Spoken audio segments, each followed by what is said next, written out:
Baik. Terima kasih Mas Ustadz Muh Badri yang keren dan luar biasa.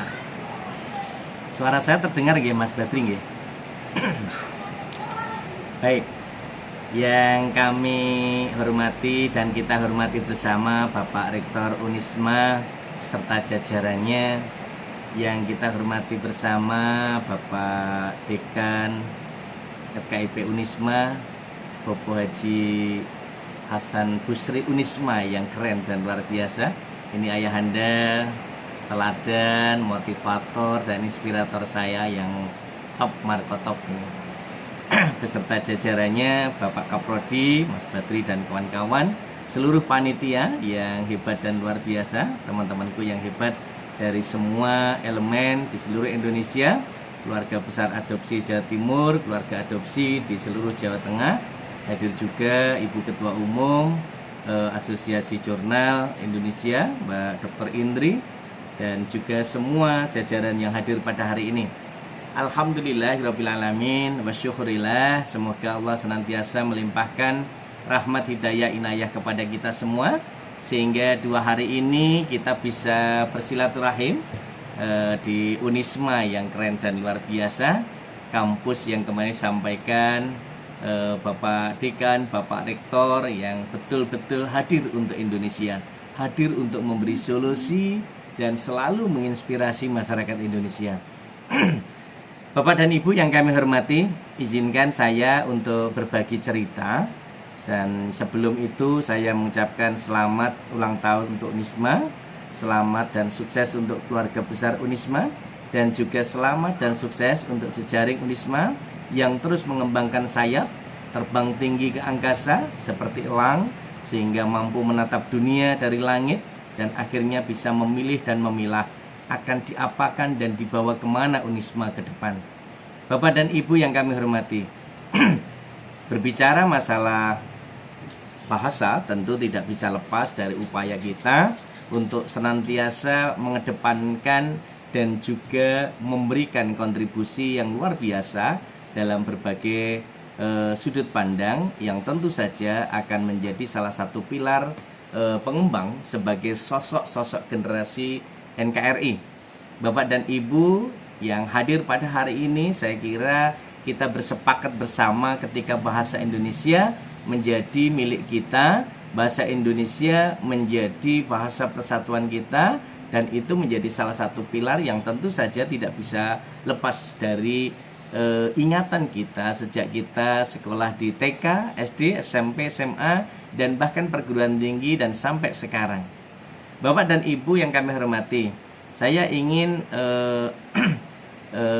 ini ajak teman-teman, meskipun saya tidak bisa sowan langsung Pak Ustadz Badri dan Pak Hasan Basri, tapi saya masih melihat dan mengenang betul Unisma. Jadi teman-teman yang belum pernah datang ke Unisma, ya seperti inilah Unisma, hijau, adem, ayem, ya. Dan ini menjadi salah satu kecintaan dan kebanggaan masyarakat Indonesia pada Unisma. Dan saya selalu ketika visitasi ke kampus-kampus NU, saya selalu minta datanglah, lakukan bandmaking ke Unisma, karena memang Unisma ini menjadi salah satu pilar yang tentu saja akan menjadi mercusuar di Indonesia, yang tentu saja akan memberikan dampak positif dalam berbagai dimensi untuk pendidikan, untuk akhlakul karimah. Dan saya kira Unisma ini ke depan akan mampu memberikan tanda positif untuk mendukung capaian pemerintah untuk mewujudkan profil pelajar Pancasila yang memiliki akhlakul, yang berakhlak mulia, kemudian mandiri, kemudian kritis, kreatif, bergotong royong, dan berkebinekaan global. Apa yang sudah dipaparkan Pak Dekan dan Pak Rektor kemarin menjadi salah satu perwujudan, perlambang dan pertanda bagaimana Unisma akan menjadi mercusuar, Unisma akan menjadi pilar teladan, dan Unisma akan menjadi mercusuar di Indonesia dalam bingkai kependidikan. Nah, teman-temanku yang hebat dan luar biasa, kalau kita berbicara masalah bahasa Indonesia, tentu saya mulai dari sini karena saya sangat berterima kasih Unisma betul-betul mengawal dan mengimplementasikan Perpres yang sudah diterbitkan oleh Pak Presiden Republik Indonesia Bapak Joko Widodo, bahwa kita memartabatkan bahasa Indonesia. Maka di forum internasional yang kemarin sudah sampaikan Pak Dekan, bahwa ini bagian yang saya katakan pragma semiotik. Teman-teman Unisma sudah menunjukkan keberanian dan keinginannya untuk memartabatkan bahasa Indonesia. Maka saya sepakat dengan apa yang disampaikan Pak Presiden Jokowi. Mari kita hilangkan rasa inlander, rasa terjajah dan mental yang saat ini merasa selalu kecil di internasional. Karena kita punya penduduk yang besar, kita punya sarpras yang luar biasa, kita punya sumber daya manusia yang luar biasa, kita punya sumber daya alam yang luar biasa. Jadi apalagi yang mau ditakutkan? Apalagi yang mau kita kerdilkan dari negeri ini? Kita harus menunjukkan bahwa sikap ini sejak lahirnya bahasa Indonesia tanggal 28 Oktober 1928, dan ini menjadi target untuk kita cinta dan bangga pada bahasa Indonesia. Jadi kami putra dan putri Indonesia mengaku bertumpah darah yang satu tanah air Indonesia. Kami putra dan putri Indonesia mengaku berbangsa yang satu, bangsa Indonesia. Kami putra dan putri Indonesia menjunjung bahasa persatuan, bahasa Indonesia. Jadi kenapa saya munculkan kalimat ini? Kalimat ini sebenarnya mengandung pragma semiotik untuk seluruh masyarakat Indonesia, untuk seluruh masyarakat dunia, bahwa kita ini bertumpah darah yang satu, tanah air Indonesia. Kita tak terpisahkan dari 34 provinsi. Kemarin sampaikan Pak Rektor bahwa 74 negara-negara di dunia sudah memiliki kantor BIPA. Ini bukti bahwa keberadaan bahasa Indonesia sudah memiliki tempat di berbagai wilayah belahan dunia. Tapi mengapa di Indonesia sendiri kadangkala kita mengerdilkan diri? Belajar bahasa Indonesia sering saya contohkan bahwa mahasiswa-mahasiswa saya, kalau saya tanya di awal semester ataupun di tengah semester, "Dek, kuliah di mana?" "Oh, di Malang, Pak." "Di Malang." "Malang, mantep, Malang gitu ya." "Di mana?" "Oh, Unisma, Pak." "Oh, Unisma, di FKIP kah?" "Iya, di FKIP." "Prodi apa?" "Pendidikan Bahasa Indonesia, Pak." Saat mengatakan pendidikan bahasa Indonesia tidak berani tegak. Kenapa? Kenapa tidak berani tegak setegak matematika? Kenapa tidak berani tegak setegak bahasa Inggris? Kenapa tidak berani tegak setegak dengan prodi kimia ataupun fisika? Ini yang harus menjadi pertanyaan bagi kita semua, dosen dan guru mahasiswa di seluruh Indonesia. Tapi saya selalu mengajari mahasiswa saya, "Dek, kalau ditanya seperti itu, Dek kuliah di mana?" "Di Malang, Pak." "Wih, Malang? Di mana?" "Di Unisma." "Prodi apa, Dek?" "Loh, Bapak belum tahu toh? Di Unisma itu hanya ada 2 prodi, Pak. Satu prodi Pendidikan Bahasa dan Sastra Indonesia, yang kedua prodi lainnya." Wow, keren. Ini komitmen, ya. Ini pragma semiotik yang harus kita sampaikan berdasarkan implikatur dan tanda-tanda bahwa kita ada. Keberadaan kita tidak boleh dipandang sebelah mata. Karena kalau memandang sebelah mata itu pemanah. Nah, jadi kita harus memandang seluas samudera, melihat luas bahwa bahasa Indonesia ini menjadi kekuatan yang maha dahsyat untuk kita semua. Prodi Pendidikan Bahasa Indonesia, Asosiasi Dosen Bahasa dan Sastra Indonesia, IKAPROPSI, dan seluruh masyarakat Indonesia tunjukkan pada dunia. Pak Presiden Jokowi sudah menunjukkan di dunia. Setiap event-event di dunia, beliau menggunakan bahasa Indonesia. Ini bukti pragma semiotik oleh Pak Jokowi sudah ditunjukkan kepada dunia dan masyarakat Indonesia. Tapi mengapa masyarakat Indonesia tidak berbangga terhadap bahasa dan sastra Indonesia ini sendiri? Ini pertanyaan dan PR besar untuk kita. Yang kedua, kami putra dan putri Indonesia mengaku berbangsa yang satu, bangsa Indonesia. 34 provinsi. Kalau kita ke Sumatera Utara, kita akan ketemu bahasa Batak di sana. Kita ke Papua ada bahasa daerah di sana. Kita ke Sulawesi ada Sulawesi di sana. Kita ke Jawa bagian barat ada Nyong Wis Kencot, Aja Kayak Kie. Nah, ini punya versi-versi masing-masing. Kalau mungkin ke Jawa Timur, mohon maaf ya, kalau Jawa Timur ini kan punya keunikan, punya kromo inggil. Mahasiswa saya, kalau saya ajak dan mungkin sering melakukan hal-hal yang mungkin bahasanya memiliki keunikan. Tapi itu tanda-tanda juga. Kalau saya katakan, wah, jancuk tenanok, jancuk tenanok gue. Jancuk ini dilihat dari paralinguistiknya. Ini punya nilai rasa kasar, tapi juga punya nilai kromo inggil. Kalau di Jawa Tengah ada kromo inggil, ada undo usuk, ada nilai yang rendah, menengah, dan atas. Tapi kalau saya katakan jancuk gue, nah, jancuk ini bergantung paralinguistiknya akan memberikan keberuntungan atau implikator yang berbeda.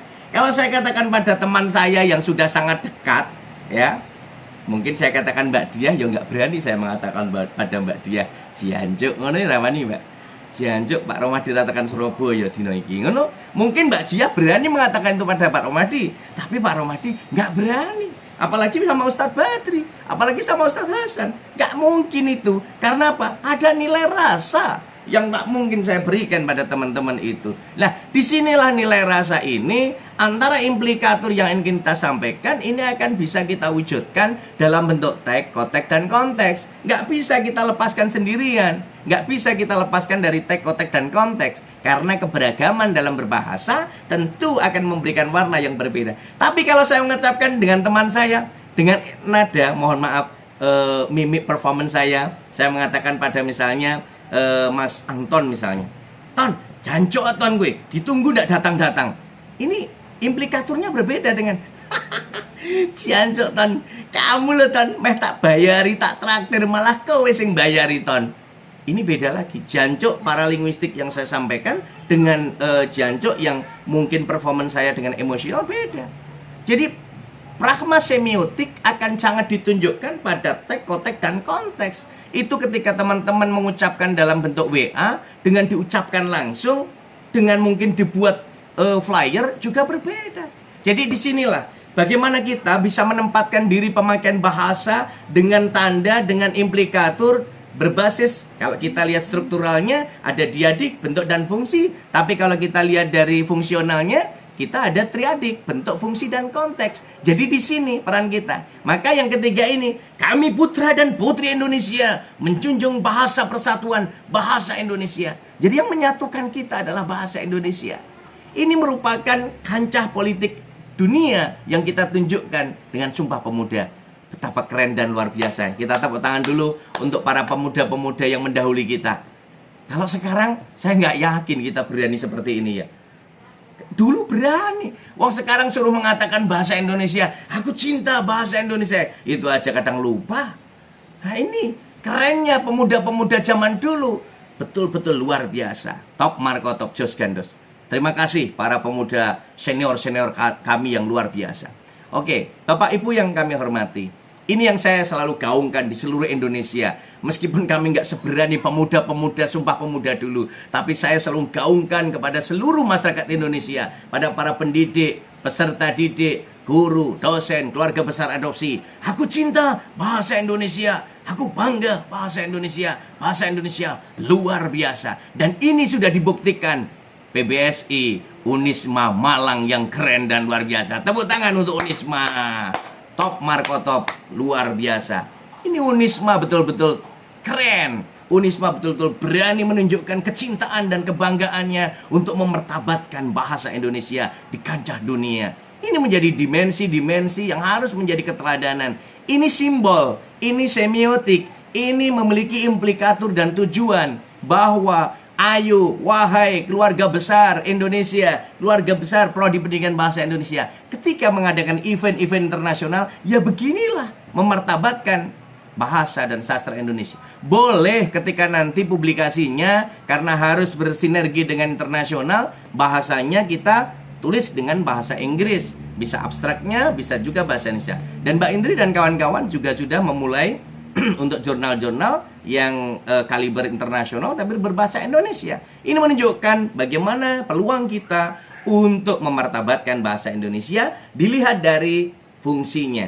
Jadi kalau kita lihat fungsi politik Indonesia melalui bahasa, ini betapa keren dan luar biasanya sebagai bahasa nasional, ya, sebagai bahasa negara. Semua sudah kita ketahui, tapi jangan hanya sekedar tahu, jangan sekedar hafal. Tapi kita harus tunjukkan lambang kebanggaan nasional, lambang identitas nasional. Ini menjadi salah satu bagian untuk mempersatukan masyarakat Indonesia dari berbagai aspek, dari suku, bangsa, ras, agama, dan semua ditunjukkan. Dan ini menjadi pemerkaya dan pemersatu budaya antar daerah. Ini menunjukkan bahwa kekuatan bahasa Indonesia betul-betul keren dan luar biasa. Teman-temanku yang badan luar biasa, kalau kita tunjukkan bahasa sebagai bahasa negara juga sudah ditunjukkan dalam berbagai program pengembangan ilmu teknologi kita ada. Kemudian dalam aspek pemerintah digunakan, di lembaga pendidikan kita gunakan. Bahasa resmi kenegaraan digunakan. Pak Presiden Jokowi sudah sering memberi contoh, sudah menjadi teladan di kancah pemerintahan Indonesia maupun di kancah dunia. Tinggal kita mau atau tidak. Ini penting. Kenapa? Kalau kita lihat dari fungsi bahasa, teman-temanku yang badan luar biasa, yang tersebar di seluruh Indonesia, ini menjadi bagian penting. Alat ekspresi diri. Maka kenapa alat ekspresi diri ini akan bisa dilihat dari bahasa verbal dan nonverbal? Karena dilihat dari pragma semiotik, ini akan menunjukkan dimensi di mana kita sebagai penutur dan siapa lawan tutur kita, tujuan tuturan kita, media yang kita gunakan, lalu konteks apa yang menyertai untuk meyakinkan bahwa tujuan kita tercapai. Inilah wujud alat komunikasi nyata. Dan itu menjadi salah satu bagian penting yang tidak bisa dilepaskan dari nilai-nilai budaya, nilai-nilai sosial, pendidikan, agama. Dan ini semua menjadi alat integrasi dan adaptasi sosial dalam berbagai dimensi. Kalau kita semua bisa melihat ini semua, maka alat-alat sebagai kontrol sosial pun dalam politik, dalam budaya, seni, ekonomi, pemerintahan, semua akan bisa tercakup menjadi satu kesatuan secara komprehensif, dan itu menjadi dampak yang nyata. Nah, ini yang saya ingin titipkan, Bapak dan Ibu yang kami hormati. Saya sering tanya pada generasi muda Indonesia. Mereka selalu mengatakan, kenapa kamu susah sih menggunakan bahasa Indonesia? Katanya bahasa Indonesia kaku. Di mana letak kekakuannya? Bergantung kita, konteks penggunaan kita. Kita ada ragam bahasa formal, ragam bahasa non-formal. Bagaimana kita menggunakan? Tentu dimulai. Ini yang saya katakan. Kenapa saya titipkan budaya 5S? Ini bagian pragma semiotik. Yang kita katakan, orang berbahasa itu dilihat dari performanya.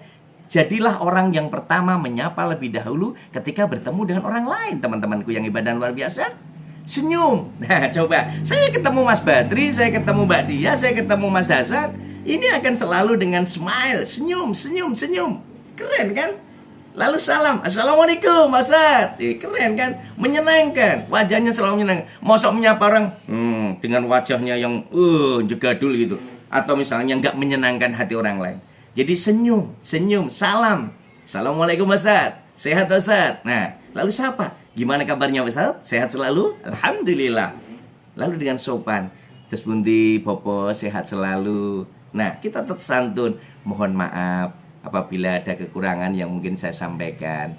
Semoga bisa bermanfaat untuk kemaslahatan umat. Terima kasih, dalam nyun pamit rumiyin. Ini bagian wujud dari tujuan yang ingin kita sampaikan. Jadi kalau Bapak Ibu dengan menggunakan budaya 5S, dan ini menjadi pragma semiotik yang bisa kita lakukan. Mohon maaf Pak Dekan berada di ruang kantor. Pak Badri datang terlambat, padahal rapatnya sudah dimulai sejak tadi. Nah, Pak Hasan, Pak Dekan hanya memandangi Pak Badri. Tapi karena Pak Badri ini memiliki sense of ngeng terkait dengan pragma semiotik yang luar biasa, karena Pak Dekan ini pakarnya semiotik, Pak Badri langsung datang mendekat, lalu sungkem, assalamualaikum Bopo, mohon maaf, Bopo ingkang selalu sabar nggih.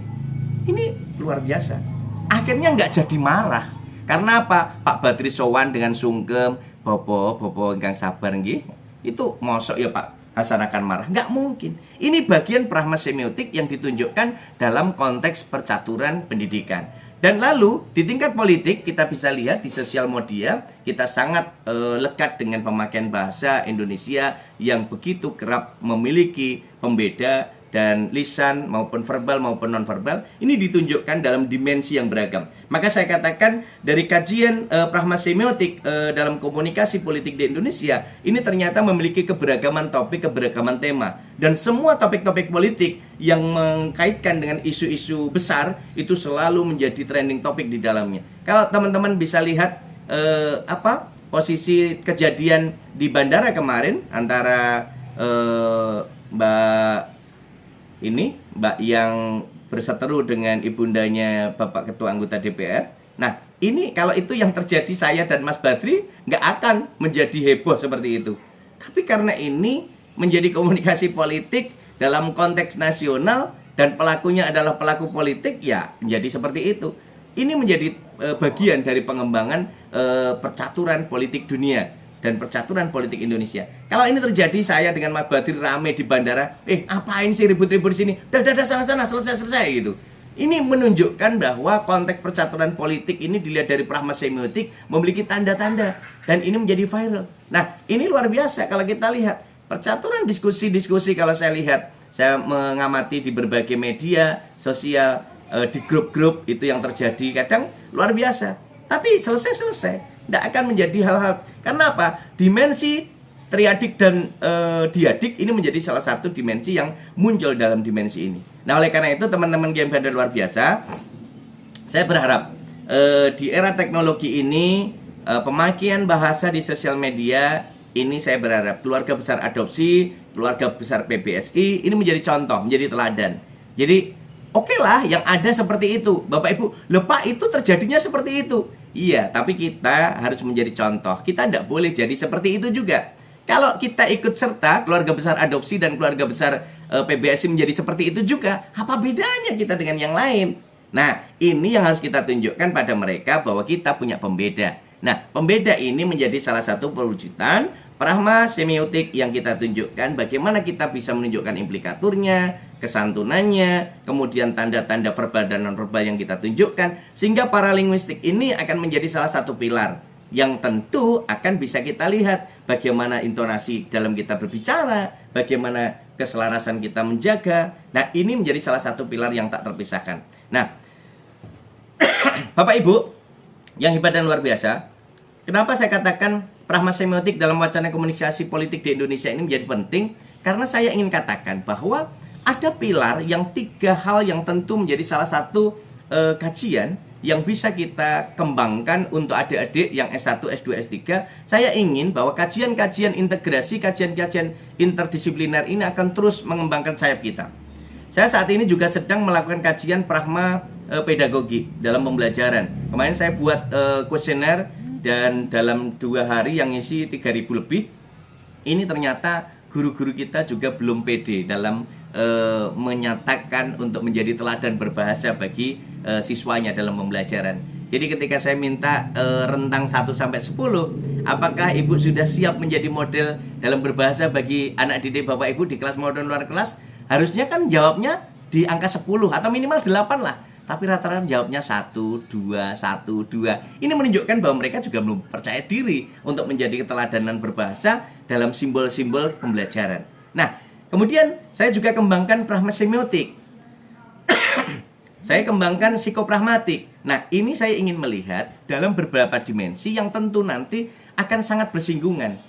Karena pragma semiotik, pragma linguistik, kemudian pragma pedagogi, kemudian psikopragmatik, ini akan sangat dekat dengan kehidupan sehari-hari. Maka saya katakan di sini bahwa keberagaman topik dan karakteristik wacana komunikasi politik di Indonesia sangat didominasi dengan isu aktual yang sedang menjadi topik pembicaraan nasional. Ini tidak bisa lepas dari itu.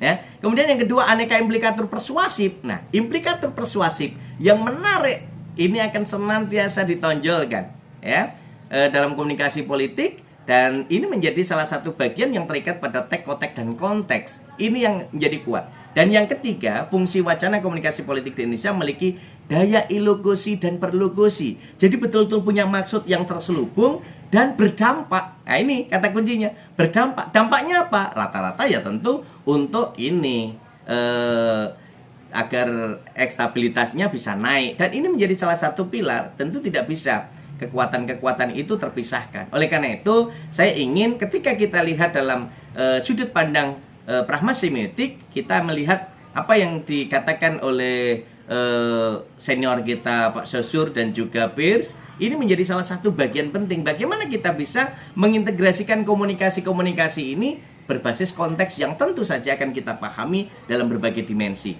Nah, oleh karena itu, kalau kita lihat dari pragma semiotik yang kita lihat dalam berbagai dimensi, tentu kita tidak bisa lepas bagaimana kita bisa melihat adanya siapa penutur dan lawan tutur, lalu implikatur dan peranggapannya, prinsip kerjasama dan deeksisnya, dan itu semua tidak bisa lepas dari teks, konteks, dan konteks dalam kehidupan nyata kita. Nah, teman-teman ini badan luar biasa. Kalau kita integrasikan di dalam semiotik, tentu kita bisa melihat bagaimana semiotika signifikasi, kemudian semiotika komunikasi, dan semiotika ekstra komunikasi ini mengandung dimensi-dimensi yang terikat. Saya dengan Mas Badri mungkin cukup dengan signifikasi akan bisa dipahami Mas Badri, karena beliau memahami, oh Pak Romadi oke, via telepon, via WA oke.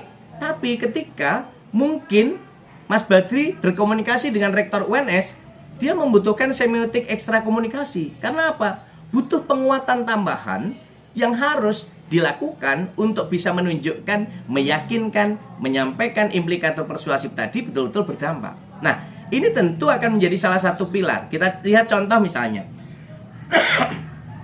bagaimana Pak Jokowi di kancah dunia selalu menggunakan bahasa Indonesia. Ini memiliki implikator dan kode untuk seluruh masyarakat Indonesia dan dunia. Ini percaturan politik Indonesia dan percaturan politik dunia. Bagaimana kita mengangkat itu? Kita lihat wujud semiotika signifikasi untuk menyampaikan maksud dalam ujaran yang disampaikan secara verbal dan nonverbal. Ini Pak Jokowi. Teman-teman bisa lihat di YouTube, bisa lihat di televisi bagaimana sambutan euforianya masyarakat dunia terhadap Pak Jokowi. Tapi kalau di Indonesia ya mohon maaf, ini salah satu bagian wujud pragma semiotika yang Bapak Ibu bisa melihat sendiri. Maka kenapa Pak Jokowi sampai mengatakan kita di dunia disambut dengan meriah, dengan ceria, kemajuan Indonesia, tapi di Indonesia sendiri masyarakat Indonesia kadang mengerdilkan dan tidak percaya diri. Nah, ini bagian pragma semiotik yang dilihat dari kancah perpolitikan, karena perbedaan, karena kebinekaan, dan itu wajar perbedaan dan asal masih dalam tataran kewajaran, bukan tataran yang berlebihan. Nah, kita lihat pragma semiotik politik. Nah, ini berkaitan dengan Mas Jokowi di Solo juga yang saya ambil contohnya ini. Setiap ada event yang menyalahi prosedur dan juga kesalahan masyarakat, Mas Gibran ini selalu menggunakan komunikasi semiotik dalam simbol-simbol Jawa. Sederhananya gini, kalau mungkin saya jadi mahasiswanya Mas Badri, Mas Badri sedang menjelaskan kuliahnya bla bla bla, lalu saya sibuk sendiri. Saya ngobrol sama Mbak Dia, mau dikasih kuliah Mas Badri kok malah ngobrol sendiri. Saya ngobrol dengan Mbak Yuni, ternyata malah ngobrol sendiri. Nah, Mas Badri cukup, kalau teman-teman ingat waktu kita SD SMP, Rohmadi, nah, Pak dosen cukup menyebut nama Rohmadi, ini sudah mengandung pragma semiotik yang luar biasa. Saya langsung diam, cakap melihat Pak Badri. Siap Bapak, mohon maaf. Nah, ini kecakapan pragma semiotik yang disampaikan dengan tindak tutur langsung. Dan ini nyata. Nah, kalau yang saya tunjukkan dalam gambar ini, Bapak Ibu, ada tanda mobil yang ditinggalkan sebagai tanda untuk masyarakat Solo. Ini sebenarnya Mas Gibran sedang marah. Hanya cukup meletakkan mobil di makam, karena masyarakat ada yang merusak makam non-muslim di makam itu. Cukup mobilnya diparkir di parkiran makam itu. Ini sebenarnya mau mengatakan, aku kesal dengan perilaku kalian. Mosok ya sampai seperti itu toh coy. Nah, ini loh, cukup meninggalkan mobilnya. Lalu ada implikator yang ini sampaikan kepada pelaku perusakan makam, pelanggaran di sekolah. Ini ketika saat PPKM diberlakukan, tapi guru-guru malah saat melakukan pembelajaran tidak menggunakan masker. Ini ditinggalkan mobil di parkiran SD-nya. Nah, ini contoh-contoh pragma semiotik yang ditunjukkan komunikasi politik.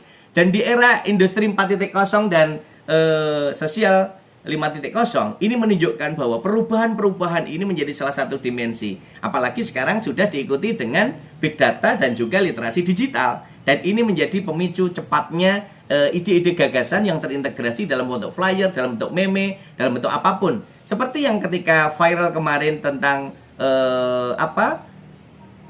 yang kita gambarkan mural-mural di daerah-daerah, ini menjadi salah satu bentuk pragma semiotik yang percakapan politik. Kita lihat pragma semiotik dari gaya politik Pak Jokowi dan Pak Prabowo. Ini sebenarnya simbol politik, implikator politik yang ingin disampaikan Pak Jokowi sama Pak Prabowo. Bersatulah, kami bapak-bapakmu sudah bersatu. Ini yang diinginkan, pragma semiotik yang ditunjukkan dalam percaturan politik Indonesia. Dan kita, saya bandingkan dengan guru-guru abad 21. Ini saya bandingkan dengan guru abad 21. Guru harus menjadi teladan, guru harus menjadi contoh guru abad 21, dosen abad 21, mahasiswa abad 21 harus menunjukkan kesigapan dalam memahami pragma semiotik secara terampil. Dan untuk memahami itu tentu diperlukan bagaimana keselarasan yang bisa kita pahami dari era digital. Dan ini tentu teman-teman bisa melihat kecaturan dunia. Kalau kita lihat dari pragma semiotik dari video ini menunjukkan bahwa ini dunia teknologi kita sudah sangat tertinggal. Bagaimana kita kemarin bisa melakukan percepatan? Karena kita dipaksa oleh Mbak Corona. Dan akhirnya semua dimensi, semua lini, semua unsur memanfaatkan ini. Nah, disinilah pragma semiotik betul-betul bisa menunjukkan gambaran-gambaran real, gambaran-gambaran nyata dalam dunia berbasis tekotek dan konteks. Ini betul-betul menunjukkan bahwa sikap ini akan memberikan warna yang berbeda dalam kehidupan. Dan ini menjadi komitmen kita, bangsa Indonesia, agar terus bisa memaju, memantik semangat multigenerasi NKRI untuk menunjukkan sikap kita bahwa kita akan mampu bersaing dengan kancah dunia, dan akhirnya kita akan memberikan warna yang berbeda bahwa Indonesia berbeda, Indonesia jaya, Indonesia yang kucinta, dan Indonesia adalah yang terbaik untuk kita dan kembali kepada seluruh masyarakat Indonesia. Ini perwujudan contoh real bidang teknologi yang harus kita ikuti saat ini.